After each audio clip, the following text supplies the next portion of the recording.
In this video, I'm gonna teach you how to connect a Redgear controller to mobile. It's a very easy process, so make sure to follow along. As you might be aware, most Redgear controller models are going to be natively compatible with PC, either the wired or wireless versions, by connecting the USB cable into any of the available USB ports. And if you have the wireless one, all that you would have to do is connect the little dongle into the port and turn on the controller to use it wirelessly. Now, for mobile, while it is still possible for you to use the Redgear controller, you will have to somehow connect the dongle to the mobile device. This is because most of these controllers do not feature Bluetooth, so it makes the process a little bit more complicated. So because of the fact that it doesn't have Bluetooth, if you want to use it on a mobile device, you have to somehow plug the USB-A dongle into the device.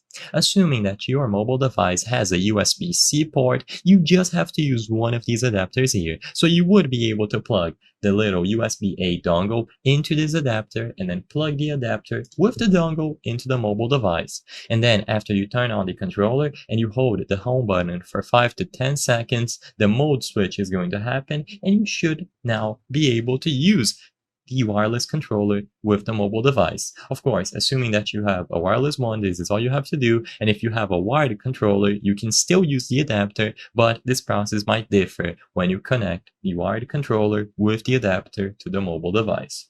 But in summary, you just have to somehow connect the USB-A controller, either the dongle or the controller itself, to the mobile device where you want to use it. And as soon as you do this, it should work natively. If you try to use it in a specific game and it doesn't work, then sadly, it could mean that that game does not have support for the controller or your specific mobile device does not recognize it.